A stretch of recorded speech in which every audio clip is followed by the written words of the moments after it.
Welcome to Practicing Failure, where we learn about mental health, celebrate mistakes, and explore how failure helps us grow. I'm your host, Dr. Amanda Castle, and I'm excited to introduce my guest today, Dr. Justin Lee. Dr. Lee is a clinical psychologist and neuropsychologist, which basically means he's a big nerd about brains. He completed a postdoctoral fellowship in pediatric neuropsychology and then stayed on as faculty at Oregon Health and Science University in Portland. After a number of years at OHSU, Dr. Lee and his family moved to the tiny island of Guam, where he now practices in a private practice serving the island community. He loves spending time traveling with his family, reading fantasy and sci-fi, and raising a little one. Welcome to the podcast, Dr. Lee. Thank you, Dr. Castle. Nice to see you. Nice to see you too. Yeah, we were just talking about it. I'm Guam time right now. We're living in the future. We're one day ahead of you. So if you have any questions about what the future looks like, yeah. I have so many. As we all do. Yes, always. Okay, so I'm super excited for us to talk about brains today. You're a nerd about it. I like learning about it. Obviously, I went into this field also, but I did not do what you did, which is go into neuropsych. And there's a lot I think about neuropsych that's generally not understood by the average person. There's so many types of specialized psychology that we don't often hear about. So we're going to start there because our listeners might be surprised to learn that a clinical psychologist and a neuropsychologist are two different things. So can you kind of unpack that for us? Yeah, absolutely. I think, it starts off kind of, from my training and education. So, as a clinical psychologist, you go through graduate school, you do a doctoral program, but even within graduate school, you start kind of differentiating. So your coursework can look a little different. Maybe your dissertation looks a little different. It's more like something with regards to the brain and assessment and things. And then within psychology, you also do a kind of like a residency, like a medical residency. So before you graduate before you get your doctoral degree, you do an internship and then you do a postdoctoral fellowship. And so those two areas, the internship and the postdoctoral fellowship, is usually where you get the more intensive training or specialized training. And so I did that and went and got a whole host of knowledge about brains and how to interact with and learn about that kind of stuff.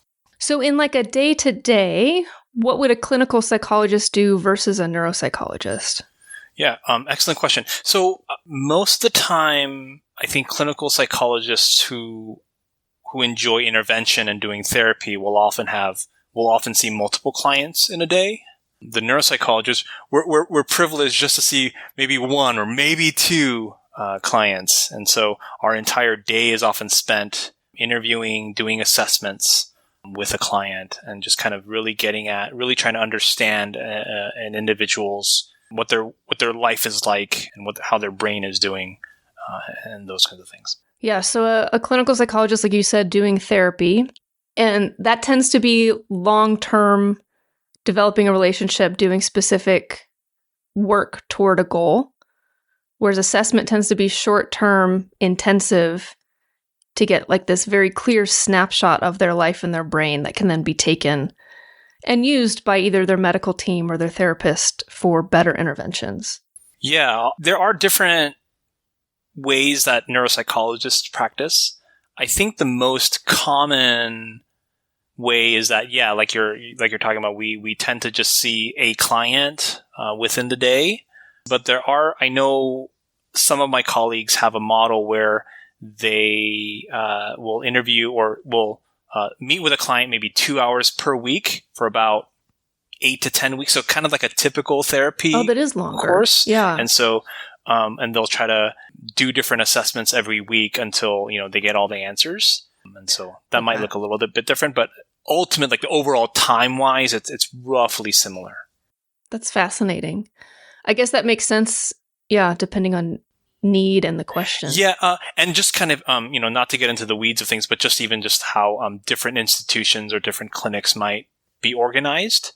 So I know people function differently that way. And there are pros and cons to that. I really enjoy I do some therapy on the side. So I do enjoy getting to know clients and kind of building that rapport over time. So that kind of assessment model, neuropsychological assessment model, where it's kind of, a 2-hour session, 2-hour testing block every week, kind of lends to that more typical traditional therapy framework. But, oftentimes I do have to really hone in on getting to know people or trying to build rapport very quickly to try and get through a very tiring assessment day for people. So yes. I always tell people when I'm referring them for assessment, like prepare to leave feeling very like fatigued. And I think it's challenging for people to understand like how intense the testing process can feel. Yeah, I think I often joke around with colleagues or, with I have trainees and students. And so I'll tell them that, my colleagues in graduate school, I remember talking with them after, they go to a practicum. So like in graduate school, they go off site to practice their skills. They'll come back and say, oh man, I saw 6 clients today, or I saw 8 clients today, and I feel so rejuvenated.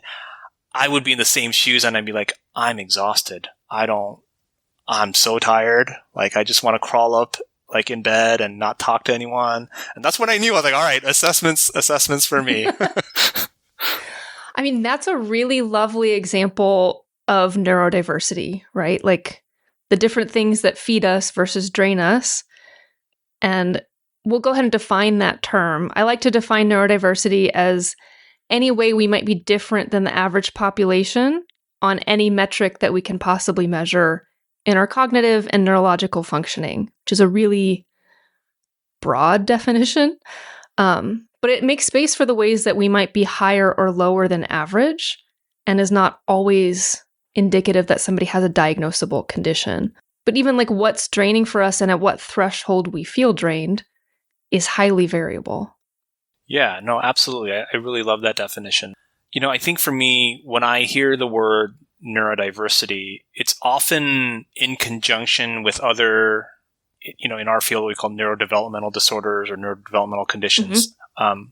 The most typical, the most classic diagnosis is autism spectrum disorder, or even ADHD, and how brains are kind of just wired differently. But I really like thinking about neurodiversity, if we're thinking about autism, is that it's a spectrum, right? And it's yes. and if that's the case, then we are on that spectrum.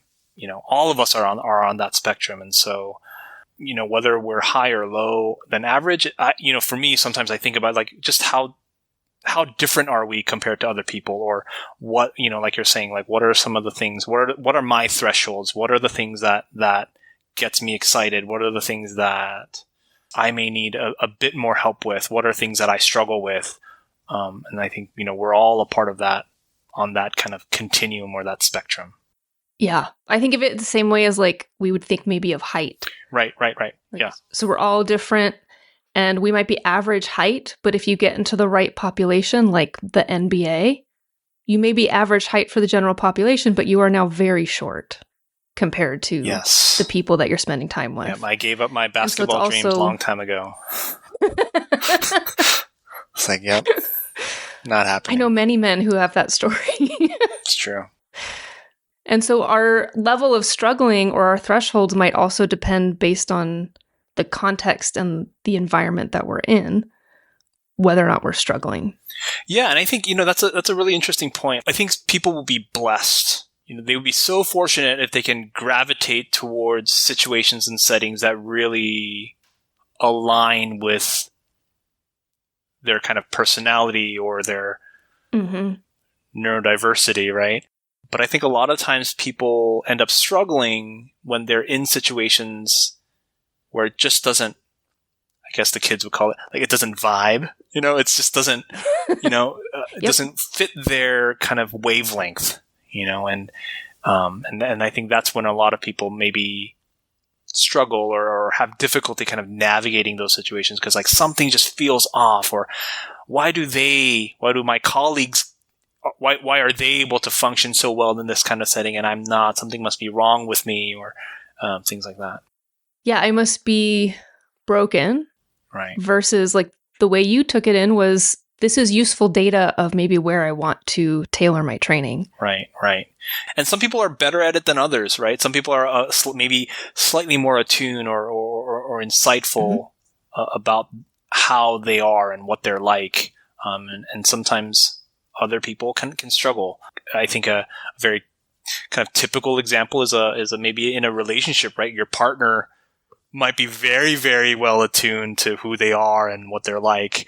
But you're like, I don't know anything about me. My partner knows me way better than I know myself. Kind of example. So, I think some people do struggle when maybe they just don't have the bandwidth to really explore kind of their, like, where they are in life, or, what their triggers are. Mm-hmm. Yeah, that alone is a trait that we can be high or low on. Mm-hmm. Yeah. Self-reflection, that insight. Yeah. All of that is within the realm of neurodiversity. So with that in mind, at what point do we kind of move from neurodiversity as a trait that we can appreciate, understand, and adapt to, into like, maybe there's value in meeting with a neuropsychologist, getting an assessment to see if maybe some of these thresholds are making life harder for us when they don't need to be? Yeah, I think the question of when do I need to see a neuropsychologist? When do I need a neuropsychological evaluation? My field, often the history of it stems from brain injury. So that's kind of again, not to sound morbid, but if you have a brain injury, go see a neuropsychologist, right? If you notice something is going wrong after your accident or your injury or your stroke, neuropsychologists can be very helpful in helping an individual identify those problem areas after their injury. Other individuals, kind of like what we were talking about, I think, the world, the environment that we live in oftentimes doesn't, I don't know, how do I vibe? Yeah, it doesn't vibe, and we feel like there's something going on, or we've always had questions about how our brain is doing, what our strengths are. I think sometimes those can be opportunities to seek out a neuropsychologist and see, what we call just cognitive functioning, or how individuals process information differently, or at what speeds, or really about how people process information, what they're better equipped to reason through. I hear you describing like the relative strengths and weaknesses we all hold. And so like, where am I stronger, and how do I lean into that to maybe support the areas that are either less well developed or just not there for me? Yeah, I think I really like that idea, is that, we all have strengths. And I think we're often told that, or we often experience our internal voice often tells us, oh, we're not good at that, and that really, that voice can get louder over time. But oftentimes what's helpful is we complete an evaluation. We often find out, oh, actually, maybe we're not that bad, or maybe we use this cognitive strength to help support and buttress those areas that we maybe struggle in, or we just maybe need more time with. So, yeah, when I was working at Caltech, one of the things I would find is a lot of those students are so bright, so incredibly bright, that they would be having even sometimes pretty severe ADHD or things that were disrupting it, but they could develop such elaborate workarounds that they were able to get pretty far in life, until at some point, like, you don't have the time for all the workarounds, or you don't have the bandwidth anymore, and then it starts kind of breaking down. And that was usually a good indication for us of like, let's get an assessment on board so we can see where we can buttress and where we can kind of lean into the tools that you've already developed, but maybe make it a little bit easier. Yeah, and in our field we call it compensatory strategies. I love that term. Things that we use to kind of help support those areas that we need help in. So, and yeah, absolutely, most of the time, really high functioning individuals, or just successful individuals in general, they find ways. I mean, people are incredibly smart and capable to figure out ways to support them, like in areas that they're blind spot. They just never knew that they had trouble in this area. But then, exactly like what you're saying, what happens is they come to a situation in life. There's an enormous life stressor. There's a significant life event that happens, and then all of a sudden they have to come face to face with, oh man, the strategy that I was using before is just not working. And so then, people often, I see that they often can get very discouraged, right? Because I'm not smart enough, or why is this not working anymore? Something must be wrong with me. I guess I couldn't pursue this path. Yeah, absolutely. Yeah. So we talked some about ADHD and autism, but I also know you like to talk about kind of assessments across the lifespan.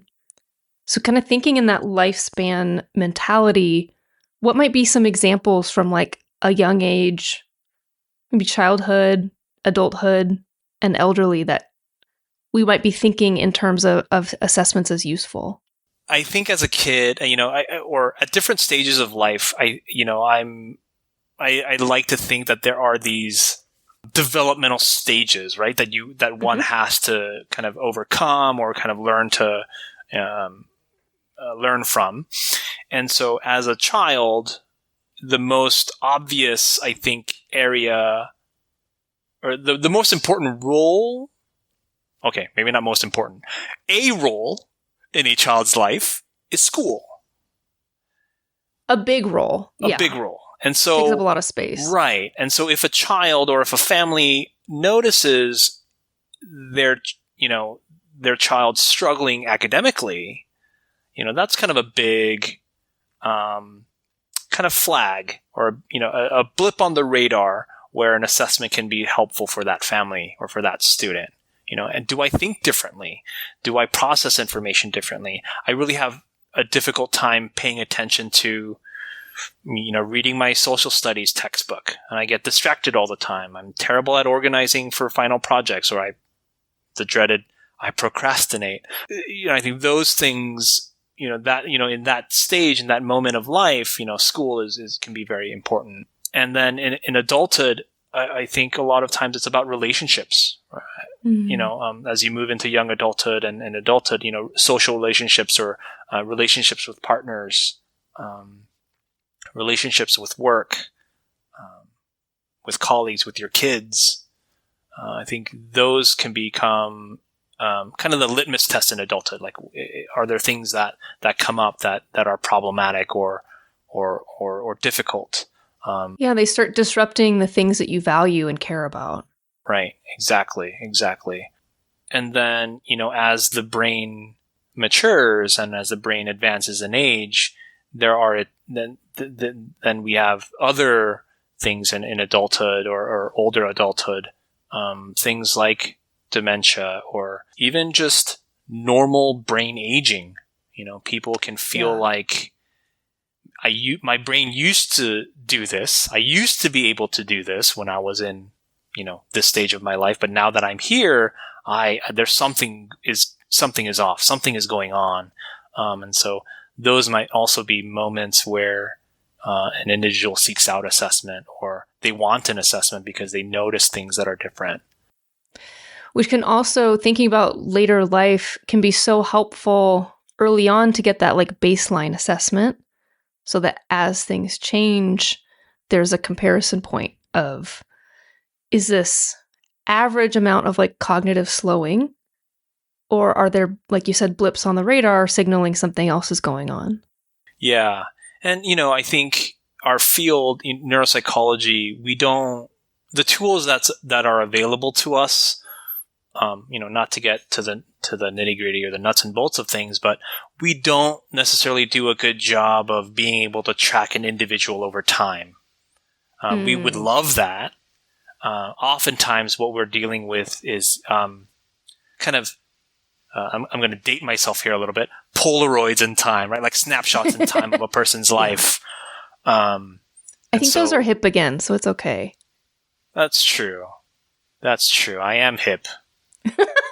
hip. I am hip with it. You Gen Zers or Gen Alpha-ers, I don't know what gen we're in now. I don't either. Yeah. But again, those, it's those things where, we have, like, I think we were kind of talking about it earlier, is that, I might provide an assessment to an individual, and, our tools provide us comparison groups. We're able to compare those results to kind of a big group of people in the same maybe age bracket. What oftentimes happens, especially with individuals who are very successful or who are high functioning, is they might still be quote unquote average compared to their age group, but individually, if we had that capacity or if we had that capability to track, cognitive functioning over time, there might be differences that the individual notices way before, our tests show any significant differences between kind of the normative sample.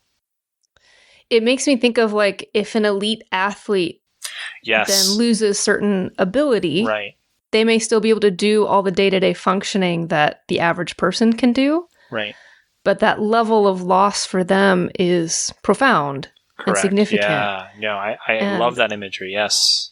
It can be a very difficult personal journey that is separate from maybe where medicine says we need to intervene. Yeah, no, I really like that imagery. I think that's a very common thing that I share with people, is that, you're high level, basketball again, right? Like, and then you can't, maybe you don't jump as high anymore. You're not as fast anymore. And you notice that as a player, you notice that as an individual. You might still be, considered an all-star. You might still be considered a really good player by, other people's standards, but that loss, that sense of loss, can be very, very big. It's a big hurdle for an individual to kind of work through when they experience something like that. Yeah.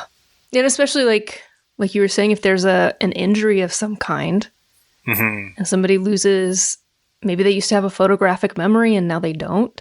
Right. That can be quite disruptive in a lot of areas of life. Yeah. I used to work, I used to work with childhood cancer.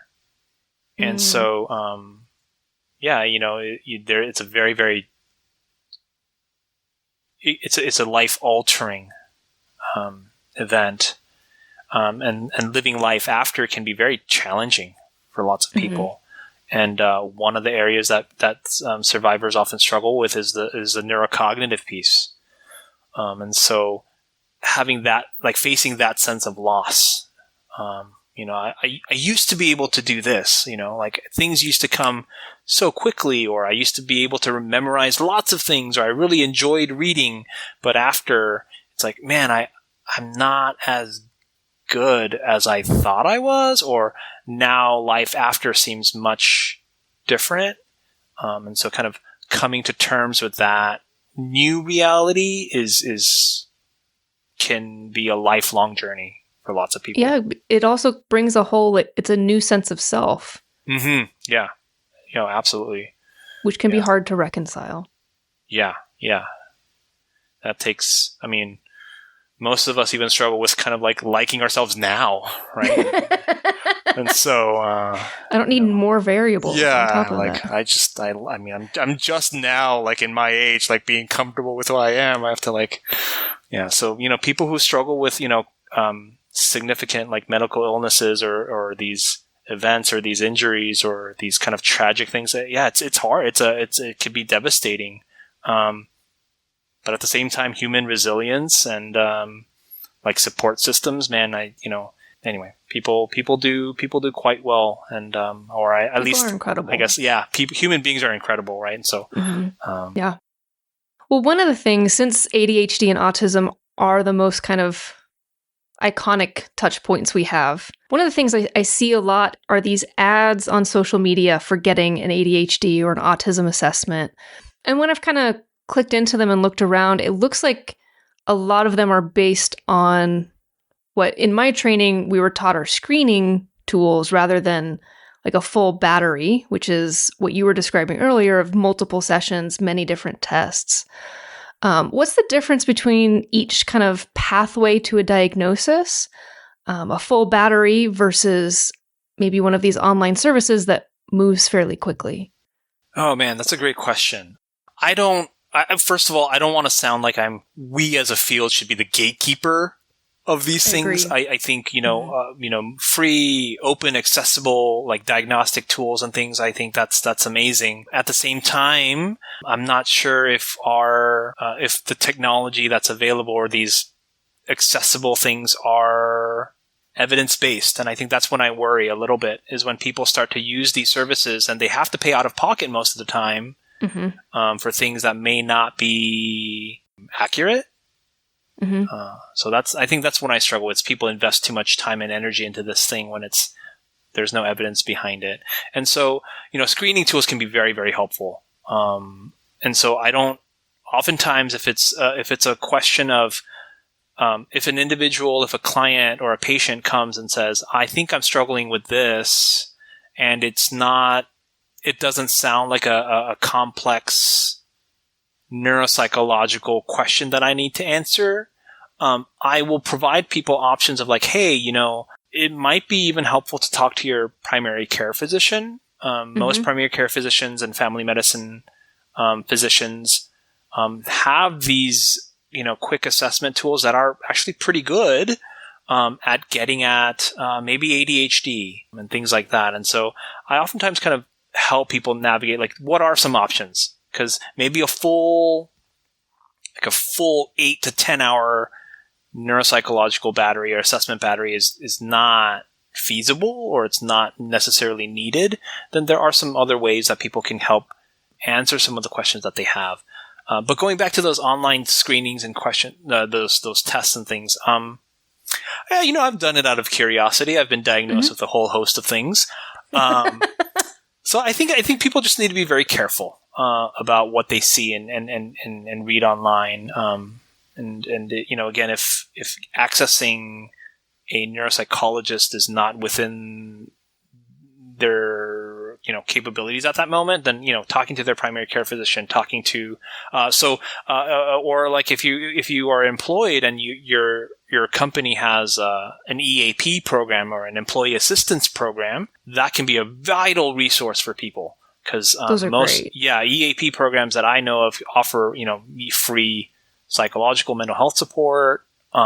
They can provide some of these assessment answer assessment questions that a person might have. So there's different ways that I think people can answer some of those questions if they have it, and without maybe getting a full neuropsychological assessment.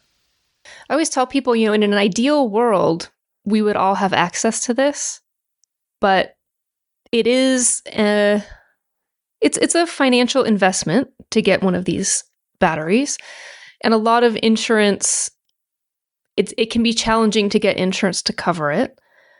And I agree with you that, like, we should not be the gatekeepers in such a way. And so for some, especially students, like, these services might be the only way they can get an individualized education plan or access to a psychiatrist to then find the right medication. That being said, they are a lot less sensitive, and you get a lot less information than you would from a full battery. So it's not always as certain as we would ideally have. Yeah, I mean, I would. Yeah, I mean, I would love. I think in your introduction you mentioned my love of fantasy and science fiction. I think of like the medical, blinking like wand that that we see in Star Trek. You can just wave it over a person's head and identify all of these things. It'd be great if we had that kind of device. It'd be amazing. Yeah, but that's just not it's not within our grasp right now. But yes, I mean, dare I say the next closest thing is a neuropsychological assessment? I don't know if I would go that far. But, I think if people do have these more nuanced questions about their brain functioning, and I think, definitely a neuropsychological assessment can be helpful, kind of helping someone kind of find out what's going on, again, what kind of processes or what information they are better at solving or processing, and how long things take. You mentioned IEP. School systems are obligated. Let me clarify. Public school systems are obligated to provide that kind of more like academic-based assessment to help a family navigate an IEP or what's called a 504 plan. Oftentimes, it might not be as detailed. Mm-hmm. And so sometimes families would want a more detailed assessment. And also just for individuals who are navigating that kind of system, IEPs and 504s don't provide a medical diagnosis. Ah, I did not know that. Yeah. So let's say your child, you're worried that your child has ADHD or they have autism spectrum disorder or a specific learning disorder, some other, diagnosis, quote unquote. And then they undergo an academic evaluation or a school psychological evaluation. They might receive academic supports based on an eligibility criteria. So they might be eligible for academic services because of the autism spectrum criteria, but that doesn't mean that that child is now has a official medical diagnosis. It's not in their medical chart. Correct. And the big difference or one of the things is that one needs to have a medical diagnosis or diagnosis in their quote unquote chart to access services. Ah. So a parent can't walk into, let's say, a doctor's office and say, oh, the school diagnosed him, quote unquote, with this condition. I want medication, or I want this intervention, or I want this service. They would have to do their own assessment. Yes, correct. Yeah. So that's kind of the difference, and that's helpful. Yeah. So that's a sometimes parents are kind of shocked when they realize that. Like we've, a common example is a lot more work. Yeah. No, parents have to be. Oh man, there's so many things that they have to jump through for parents to get services for their kids sometimes. But a very classic example that I've come across is, their child is now turning, is trying to go off to college.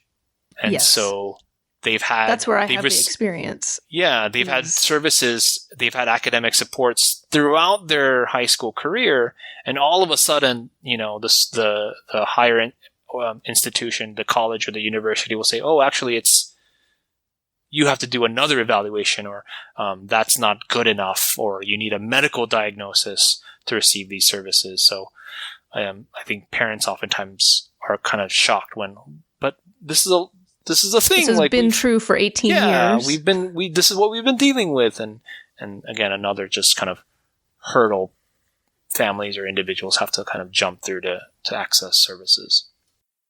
Yes. This is, I think, very helpful because in the realm of accessing care, I think younger ages require much more hoops to jump through.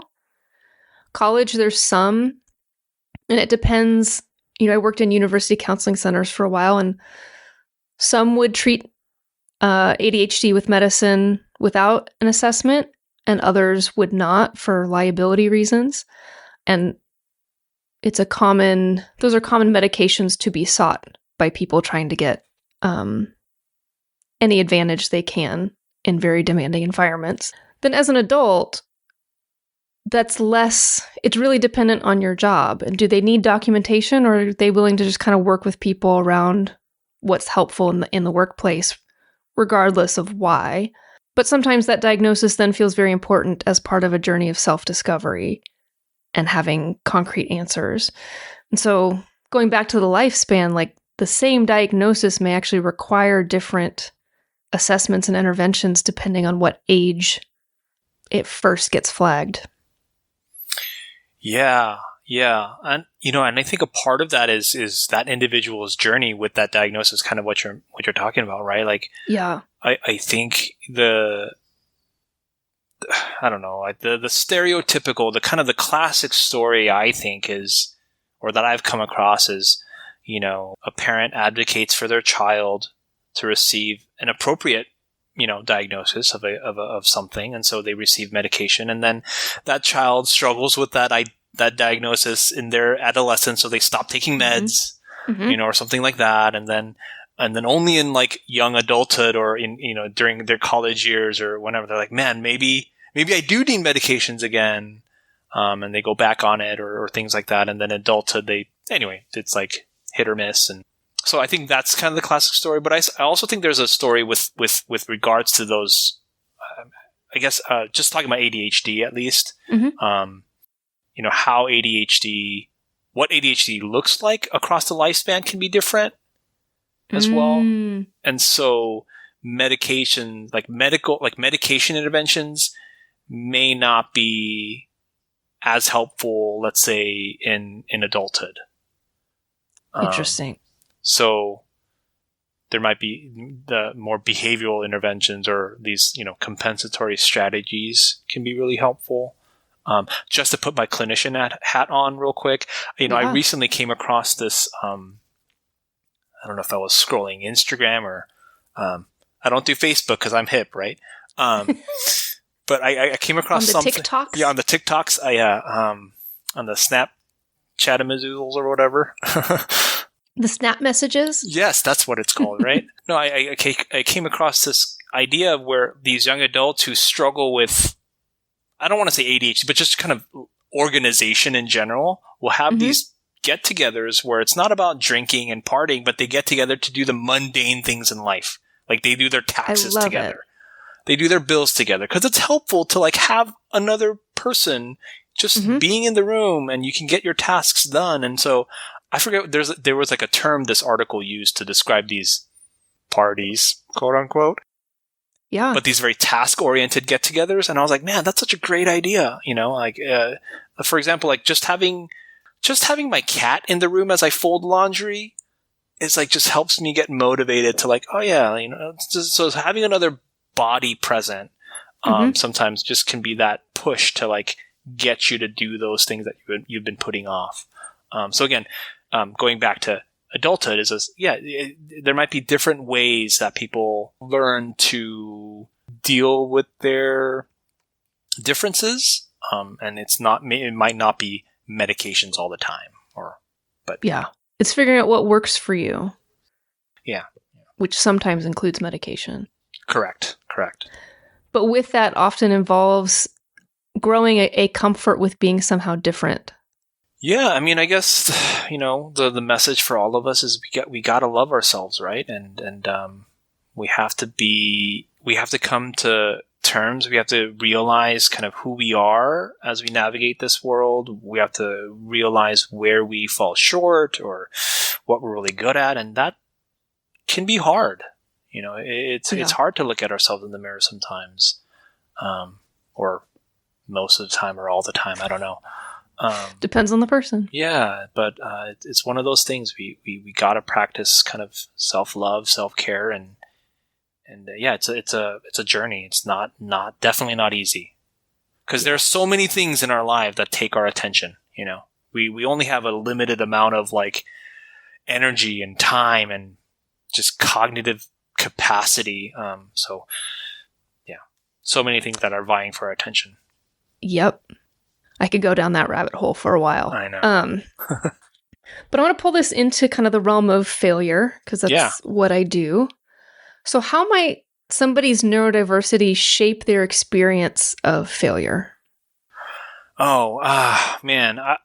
Unfortunately, I think what I've seen and what I've experienced is that I think a lot of the times the feelings of failure comes from an external source, and that becomes internalized in a way, right? Like we're different, and we should all be different. Like, that's what makes us so boring. Yeah.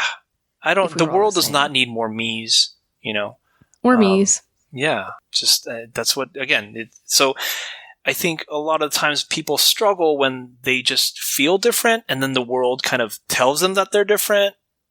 And then that becomes this internalized state. So, to kind of answer your question. I'm sure this is another podcast for another day, but those systemic changes that needs to happen for people to feel comfortable with their neurodiversity. Again, policies and societal change. Like, okay, again, another topic for another day. But I think that's kind of the things that I've seen is just people oftentimes feel different, and then the world tells them that they're different, and then it just becomes this kind of downward spiral, I think. I would add to that, it's not only the world saying, yes, you're different, it's the message of, and that is bad. Well, yes, exactly. I'm a big fan of non-judgmental awareness. Of like, is it good or bad to be a fast processor versus a slow processor? I'd say neither. Both have strengths in different settings. It just it's a value neutral thing. And so the more we can come at ourselves with a more value neutral assessment, the less we feel like failures, and the more it feels like, okay, we're playing the hand that we are dealt and trying to figure out how to do that to the best of our ability. Yeah, exactly. Exactly. Not that we're better or worse. Not that one particular skill is better than another skill, but yeah, we're different, and that's okay. I think certain skills make certain tasks easier or harder. Right. And that can feel good or bad depending on what our goals are. But most of the things that you're measuring that we are dealing with in therapy, all that, like, are not things that we chose. Yep. Yeah. There is this book that the title skips my mind, but it's just about being tolerant of these differences, right? Again, not trying to categorize, a particular set of skills or these people as better or worse or whatever it is. But yeah, just that we're different, and just being okay with that, and figuring out like how best to navigate those situations with the particular set of strengths we have. It changes the game that we're playing. Yeah. Unless it's basketball, then I'm still kind of screwed. Then I'm still too short. Yeah, then I'm still too short and not athletic. But yeah, for a lot of the things that that are in our life, it's just, to think about things differently can be helpful. Just to be okay with that sense that, like, I don't have to be like that. Like, that doesn't mean that I'm a better person or a better, I don't know, X, Y, and Z with this thing. Or more worthy of being alive. Right. Just because I do it this way doesn't mean it's any worse. Sometimes doing it differently provides a different perspective or a different solution to a problem. I mean, that's the whole foundation of, like, science. We keep trying to do things differently to see if we can find a more effective solution or a different path. Yeah. I mean, isn't that, kind of like what you're saying, and I love the title of your podcast, but I mean, isn't that what science is like? It's just about failures. That's it, yeah. Like, we failed, and then, oh my gosh, eureka! Like, we found this thing. I mean, the story of penicillin, right? I mean, oh shoot, it kills off bacteria? What? And we don't like bacteria, so that works out well. Exactly, so. Yeah. Gotta lean into it. Which puts me on my soapbox of scientific journals should be publishing null hypotheses left and right, but they never will. So that's a different podcast. A whole different podcast. Although at this, just to kind of, there was this kind of seminal, okay, here I go, being the brain nerd again. Do it. But there was this seminal paper recently that was a null hypothesis, and it was basically how, I mean, maybe it kind of fits in with some of the topics that we were talking about earlier, but subjective experiences of cognitive decline versus objective testing differences. Oh, interesting. Yeah, those things do not match. So there is no correlation between those. So we don't always have an accurate gauge of if we are actually declining. Correct. Or we feel like we are, but when you look at the objective data, that's not the case. Or so, I mean, and again, this was a pretty seminal work because it was oh my gosh, I think psychologists were coming up with all these. It was I think the authors called it an umbrella review. So it was a review of systematic reviews. Right? So it was like this higher, overall, like really, 10,000 foot view of this experience that people have about, man, I really feel like I'm struggling with cognitive abilities. But then when you look at the objective data, like that's not the case. And then the authors talk about lots of different reasons why that might be the case. But anyway, fascinating. Yeah, null hypothesis at work. Yes, got to publish more of those. Mm-hmm. Absolutely. Okay, so that's kind of how failure can come up, and then we took a nice stroll from there. I know. What are ways that you've seen assessments be transformative or helpful for people who maybe have this lens of being a failure or being broken? Oh, I mean, maybe it ties into this idea of that umbrella review that we talked about, like where we might feel like we're different, but then when we do the testing, sometimes it shows people you're actually doing okay. Or here are some other strengths that you have that maybe you didn't recognize. And sometimes for some of us, it's also helpful to understand like where we are struggling. Like, man, doc, I'm really struggling with remembering things. And we do a memory assessment and say, hey, you're actually spot on. You are struggling with that. And say, I knew it, doc. Thanks for confirming, these fears. Yeah, these fears that I have had.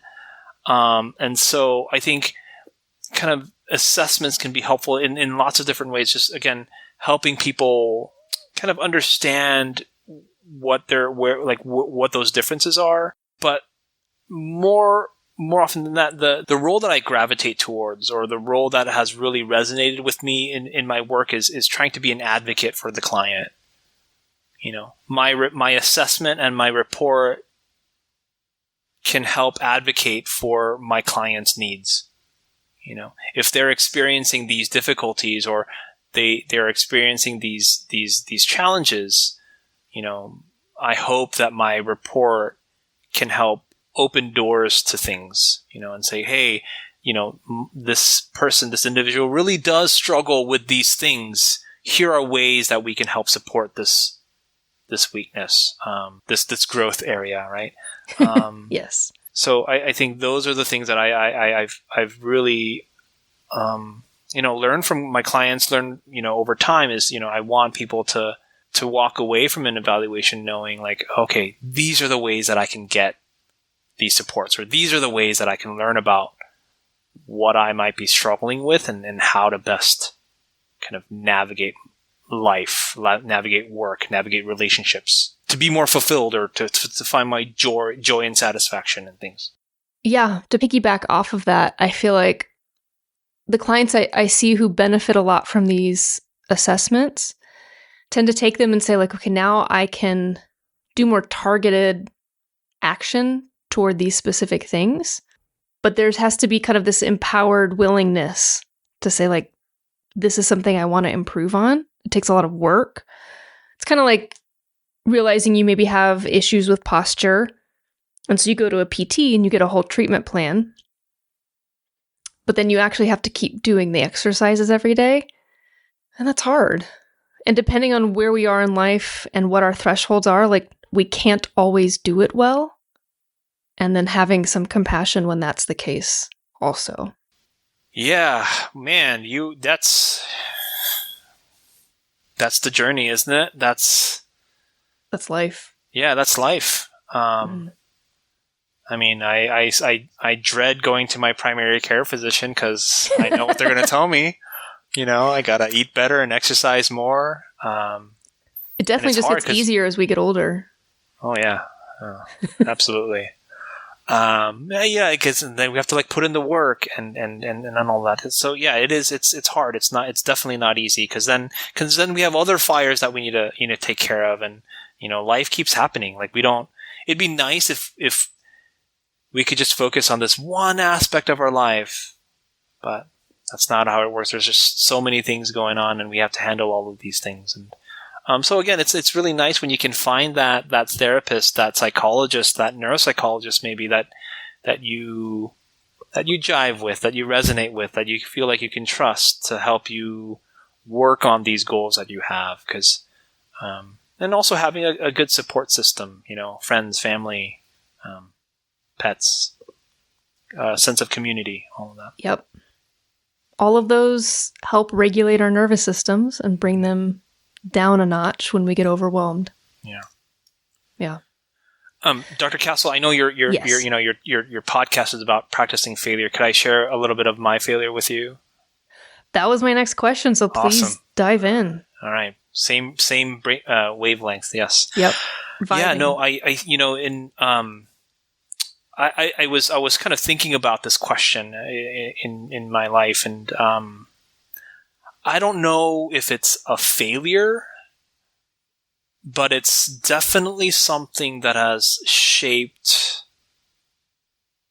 kind of who I am in my professional role. So, in your introduction, you mentioned that my family, we moved to Guam a few years ago, and people can contact me privately if they want to hear the full length story, the full length version of it. But no, basically, we decided to move, and I thought, let's do it. I feel like I can find something to do with my degree and my expertise. But I think a lot of people saw it as a very like a sideways move, or like a backwards move, because I had a career as it's not a traditional academic path. Yeah, no, absolutely not. Because I think in my training, neuropsychologists tend to be the academic path that's ingrained in us is graduate school, this kind of internship, this kind of fellowship, and then you want to get into academic medicine, and you want to do this, and this. It's very goal-oriented and goal-driven. Which usually involves being near some sort of academic institution and associated with their medical facility. Yes, yeah, sorry, yeah, yes, to clarify, yes, yeah. So yeah. A lot of these big hospitals are often affiliated with a large university program, and so they have this collaborative effort of like advancing science, advancing medical practice, and so being at the cutting edge of that is kind of where neuropsychologists kind of gravitate, or what we're taught to gravitate towards. And so I was kind of in that. I was in the midst of that.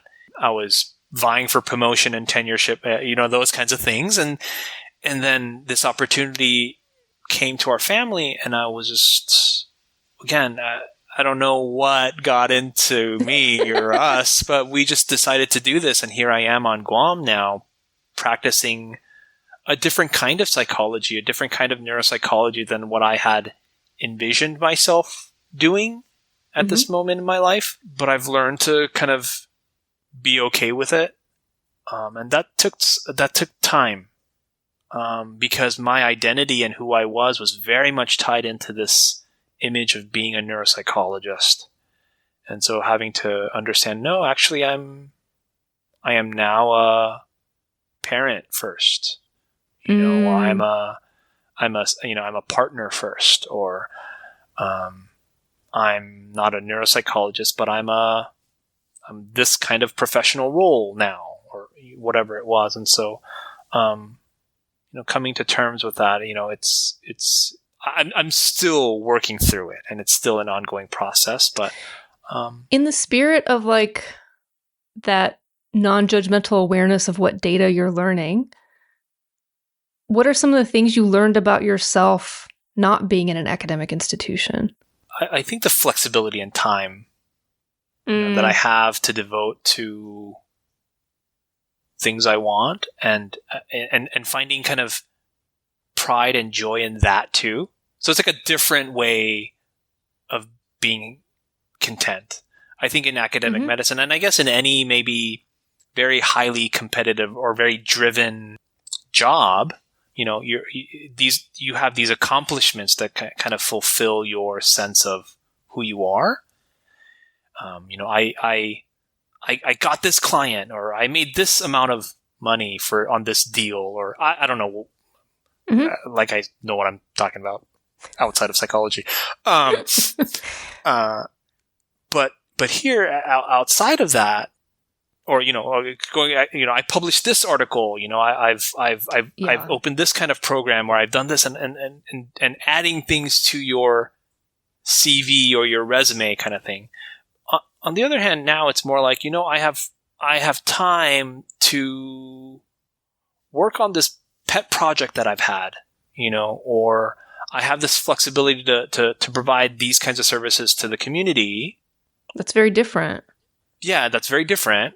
I'm providing maybe, I've done workshops on like ADHD, for example, and it's just a workshop to like other providers, but it's like a different way of sharing my expertise and not maybe just doing assessments or building out a program or things like that. Finding time to try to write a children's book or something, those things. Yeah. I've been trying to just think differently about life, and it's nice. It's wonderful. I think so many people who are accustomed to like high performance fields, you get kind of these easy metrics to tick off of I'm doing a good job. And there's a certain amount of rewarding in that, but there's usually other parts of ourselves that start to, I say, atrophy.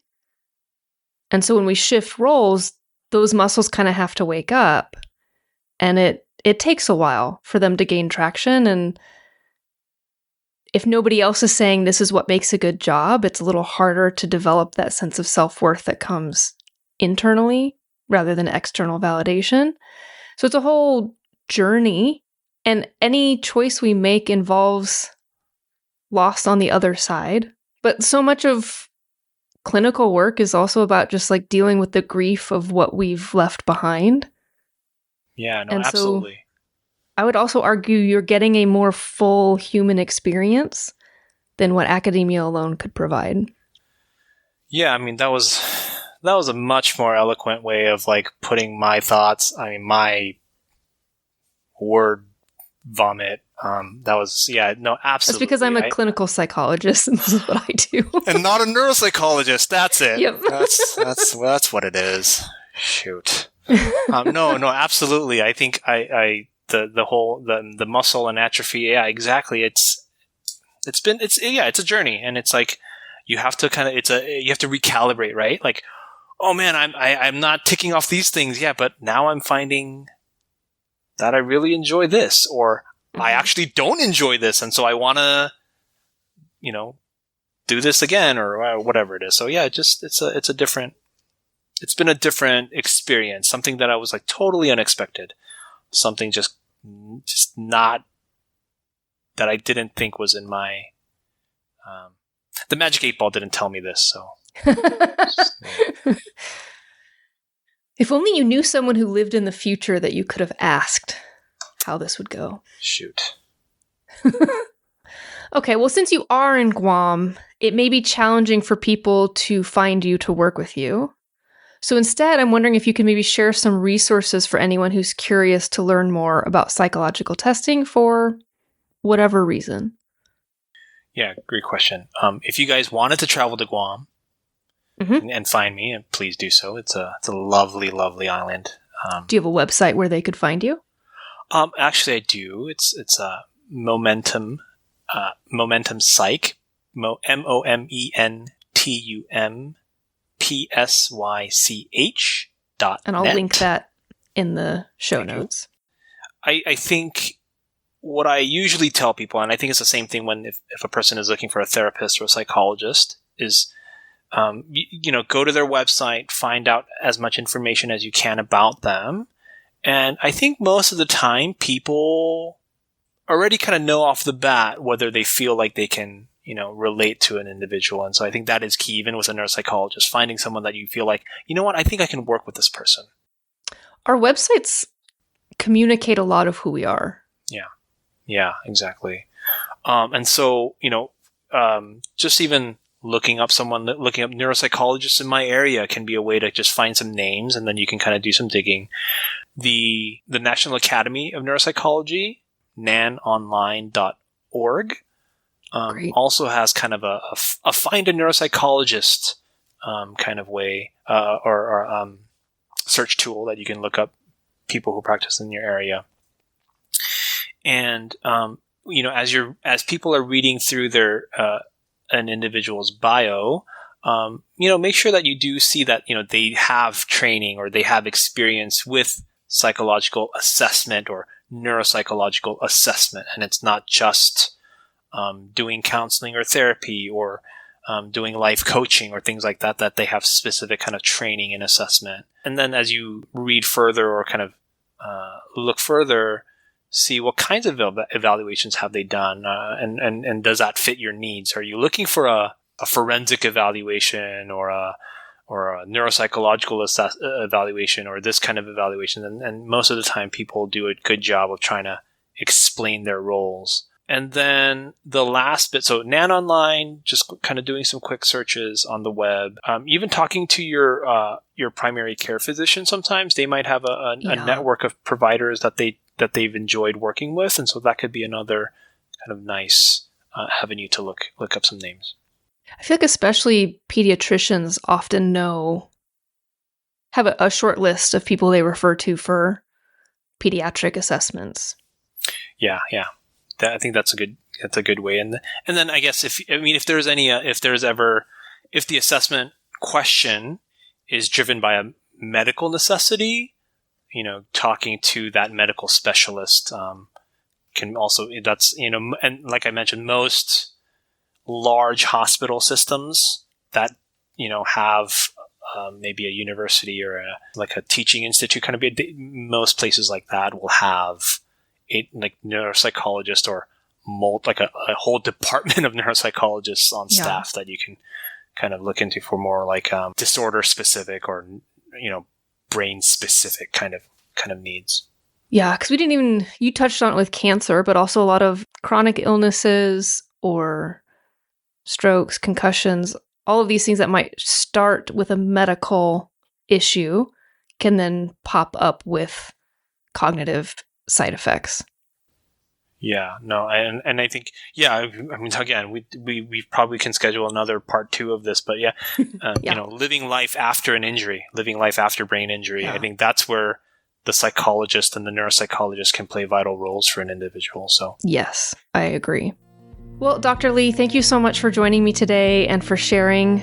I know we just scratched the surface on a whole bunch of topics, but it was a really great introduction into what neuropsychology is. And thank you to everyone who listened today. Remember that failure is a necessary part of growth. So keep failing, keep learning, and keep growing.